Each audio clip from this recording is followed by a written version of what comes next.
Okay, I don't know if I can follow that. How do you follow that? Uh, Bill, you did it again. You took the roof off. You got my waterworks going. Are we blessed or what? Let's give more love. Woo! And Robert on piano, yeah. That basically could be the talk for today, okay? To be honest. Anyway. You know, how we usually choose songs for Sunday morning is that I have a talk theme, and then I share it with the soloist, and they come up and we come up together with some songs that fit the theme. This time around, Bill had gifted me a CD. Did you bring those CDs today? Yes, okay, then. Live from at Unity, New York, and I listened to it back in time, and I listened to it about a month ago, and Spirit very clearly said, listen to that song anyway, and I cried, and I'm like, I cried again, and you have that effect on me, thank you. And so that's on the CD, and the song right after it is called My Wish. And I just let Bill know, I said, those are the songs. Spirit will come and share what the talk is going to be. So he brought his CDs with him. And so that means you can pick these up afterwards, that he has these, and you can take Bill Brooks home with you. I mean, seriously. And anybody, yeah, right? Yeah? So how many of you basically felt inspired by that song? Yeah, right? I know I feel more inspired to do it anyway, to build it anyway, to dream it, to believe it, to sing it, to do it anyway.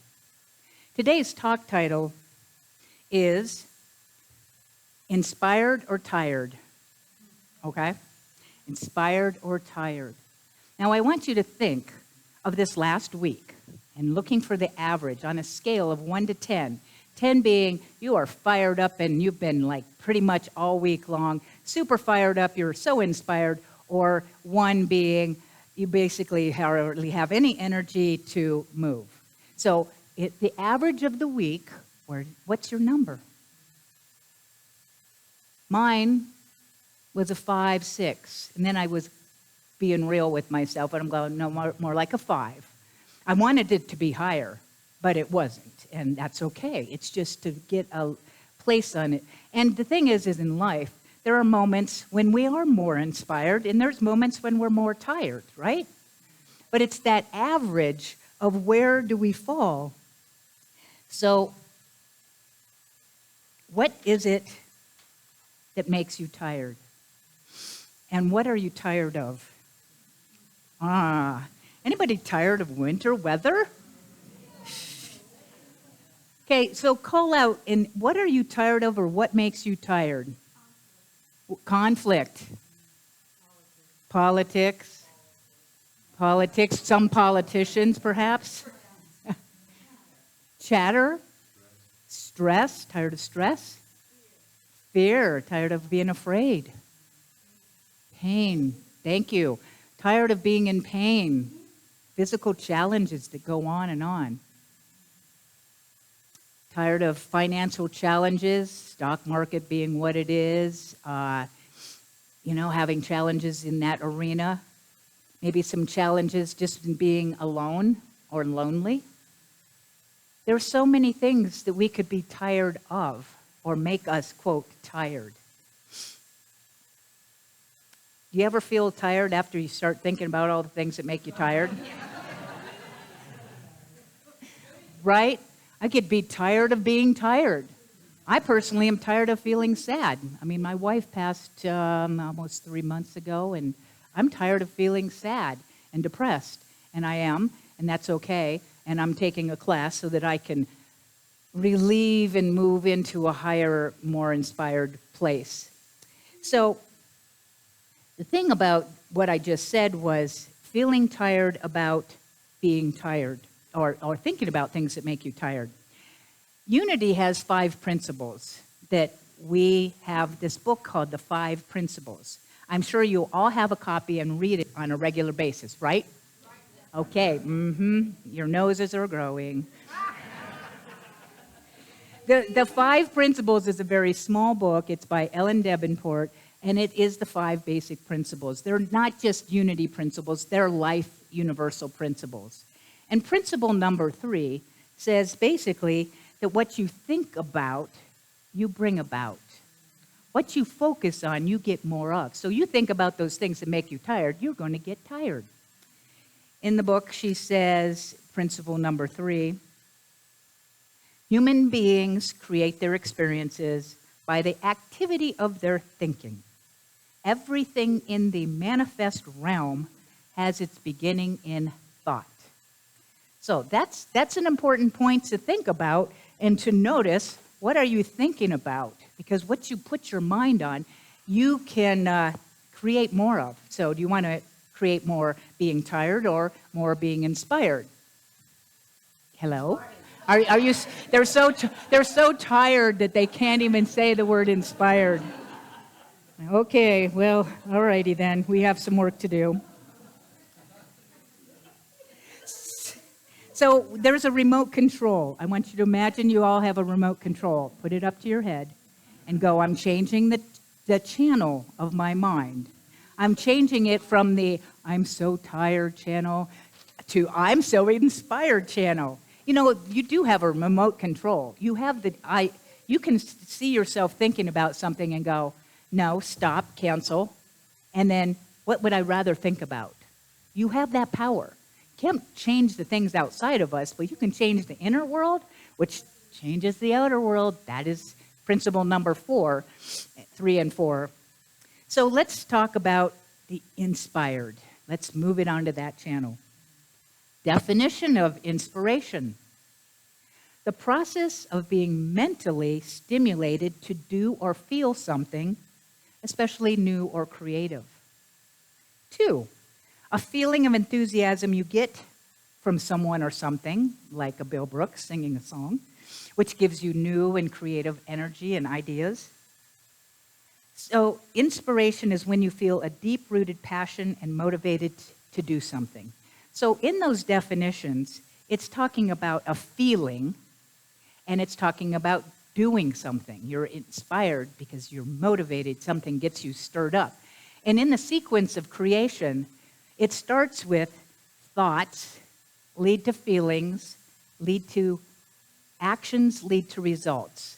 T. Harv Eker up at Peak Potentials in Canada calls it TFAR. I want you to do this with me. Thoughts lead to feelings, lead to actions, lead to results. So where does it all start? Yes. Okay. We're on the right track. So it's all about what we're doing here is going to create the feeling. So the word, if you take the word inspiration, and the root of it is to inspire. Inspire. The definition of inspire is to fill someone with the urge or ability to do or feel something. Pretty much just said the same thing, but it is the root word. Definition 2. Inspire means to breathe in. I bet you all took a breath just now. Did you? When somebody says breathe, everybody breathes deeper than what you did before. It's an interesting thing. And then the third definition is give rise to. The Latin word is spirare, and it means to breathe. To breathe. Now, when I say that, what it reminds me of is a verse out of the Bible in Genesis 2:7. Lord God formed man of the dust of the ground and breathed into his nostrils the breath of life, and man became a living soul. What's that saying? Well, basically it says to me that we are the breath of the divine. Your life force, how many of you are making yourself breathe right now? I don't see any hands. Okay. So there is a life force and a source that has incarnated, not just as Jesus, the great way shower, but each and every one of us, that he was the great example, not the great exception, that each one of us has within us that limitless, infinite source and substance, and yet we feel tired. That's an interesting point. Why is it we feel tired? Well, it is our humanness, and personally, I happen to think that it's because we forget who we are. Do you really know 24/7 without a doubt you've embodied that I am the divine in expression, and so is everyone else? And I'm connected to infinite, divine, limitless energy. But we weren't trained that way. We weren't trained, we were conditioned into separatism, separateness. Each one of us is a separate individual, and we're different from each other, and it's all about that separation. We're separated from God, we're separated from each other, and we're separated even from parts of ourselves. And then we have conflict, and we have division. But in truth, get it that we're all one. You're just another expression of me, and I'm an expression of you. Everybody is a mirror of the divine, each an individualized, unique expression of divine love. I want to embody that to the degree that Jesus did. He understood. He was like, he'd go up to people and say, get up and walk. He wouldn't even see the condition because he went right to the truth of the person. Never healed anybody. He just saw the truth of them, that you're the divine, and the divine can walk. So get up. And somehow his conviction raised them up off the mat and was able to walk, right? So the divine is principle number 1 in the book that you're all reading this week. If you don't have a book, I think we have some in the bookstore. Principle number 1 is the divine spirit, energy, God, whatever you want to call that, life force and source, is all that there is. It's in the things that are seen and tangible. It's in the stage. It's in the building. It's in the lights. It's in the intangible. It's in our thoughts and our feelings. It's everything. Now, that's kind of too much for my little brain, my human brain to get. But what if I just said, okay, I don't need to understand it because God is bigger than logic. Okay? Inspiration, by the way, is bigger than logic. So, there are steps to take in how to be more inspired. Now, just talking about inspiration, the traits of inspiration, it's not a human thing. It's spirit that is inspiring us because, again, logic does not really fit in inspiration. When you get inspired by something, it's like a, oh my God, or that's a wow, or you get the goosebumps. It's irresistible. It's basically something that you can't make happen. You can't make yourself or force yourself to be inspired. Bummer. It's a burst of energy. It's joy. One of the songs in music that Uptown Funk You Up, I listened to that. My whole car was dancing yesterday. And then I went and got my hair cut, and they played it again. I'm like, I have to sit still, because that gets me moving. It's inspiring. I can't sit still when that song comes on. I just want to dance. That energy is about inspiration. You get a new perspective. You see something differently. You go, you get the ahas. It's outside of that human realm of everything you've been conditioned. It's when you tap in to that which is breathing you, and it comes through, and it gets your attention. That's what inspiration is. I want you to listen to this one. Okay, so you've heard motivation, inspiration. What's the difference? You might want to write this one down. I just went. Alan Cohen had this in an article. Motivation is when you take hold of an idea. Inspiration is when the idea takes hold of you. What? Right? Now you know that was inspired. That was the truth. And you get it because it's coming from, when you hit that place of that's the truth, you go, I know, I got it. So inspiration can't be forced, okay?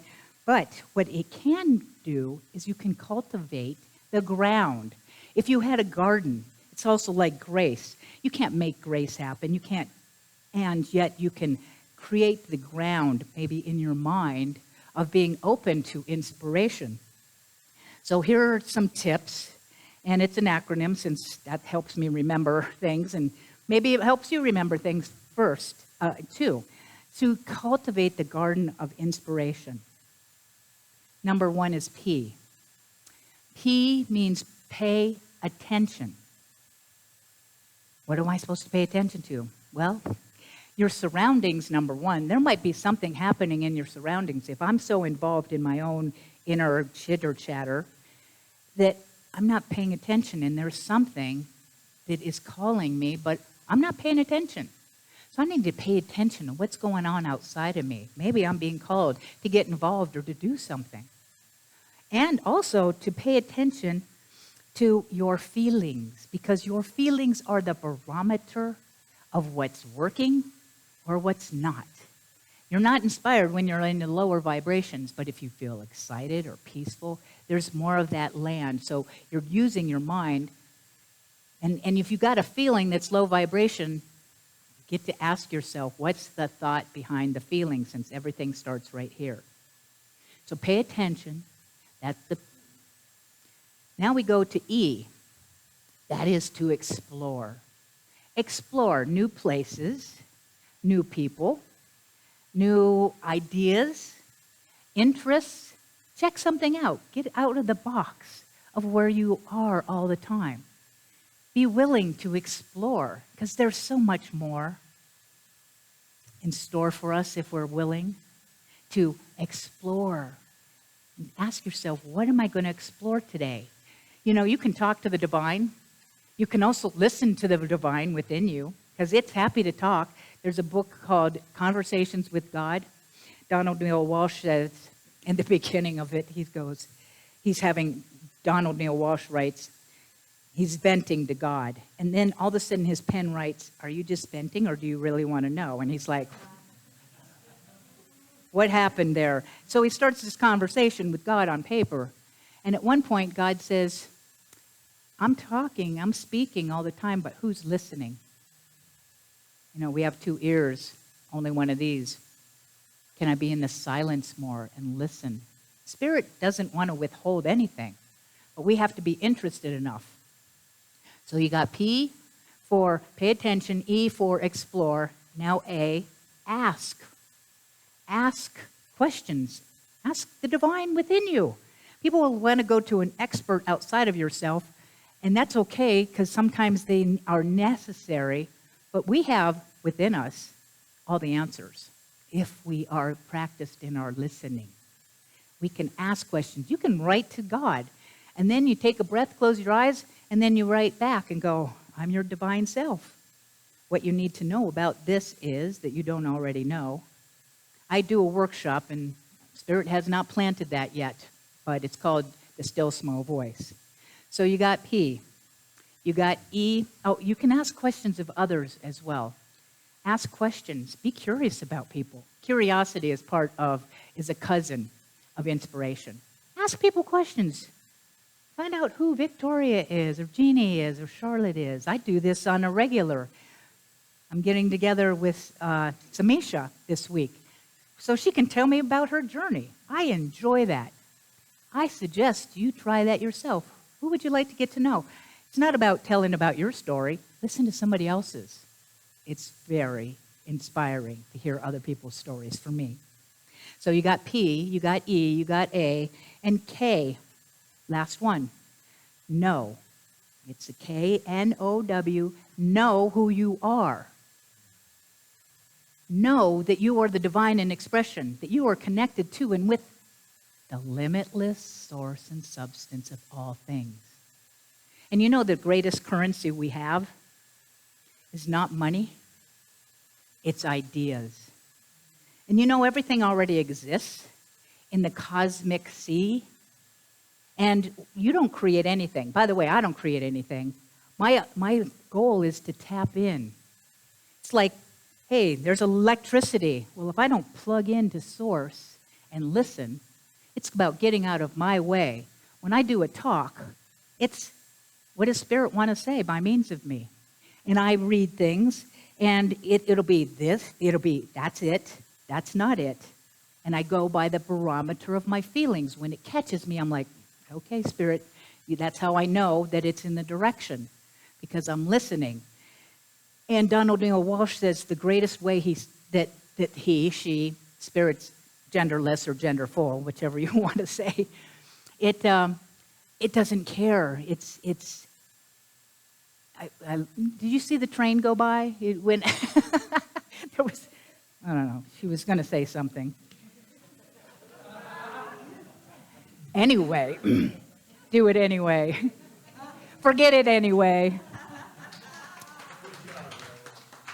So I invite you to look for ways to be inspired. I wrote back in the 90s, I did the M&Ms, not the ones you eat, but the M&Ms of inspiration. M&Ms stand for the many methods of inspiration. I created a list, and I think there's 37 things on here that could be inspiring. I made some copies. They're out on the credenza that you're welcome to pick up.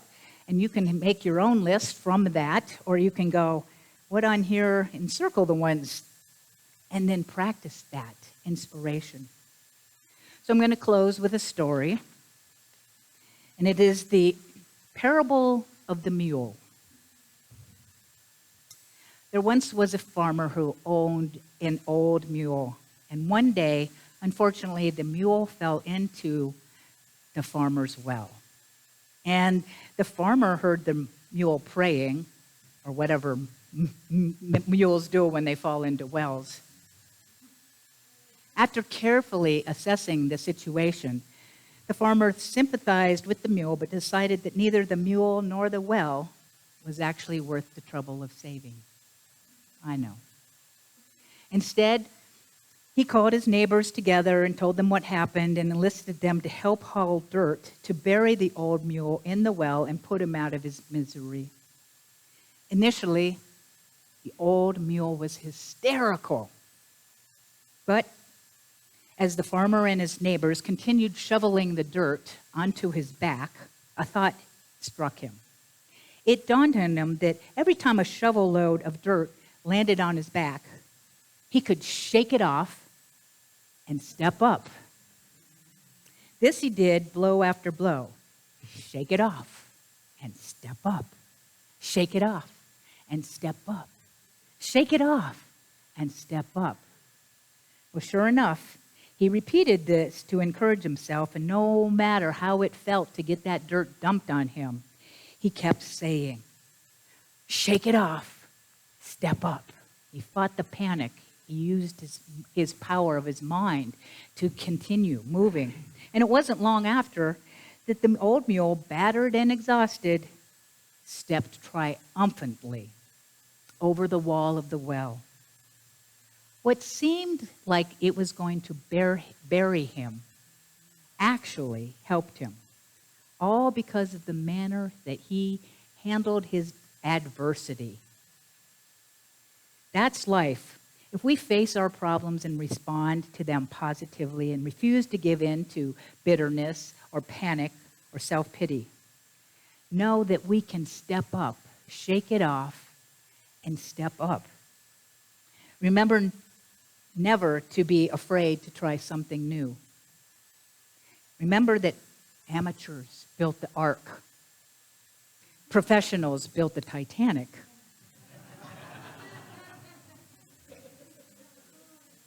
So my wish for you, my friends, my family, just other pictures of me. I didn't know I was so cute until I looked at you, and then I said, oh, they're all mirrors of me. There you go. Don Miguel Ruiz. Anyway, it's not about you, it's about me. It's never about us.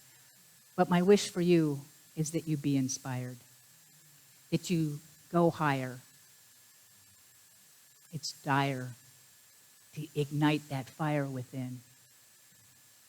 That's my wish for you. And so it is.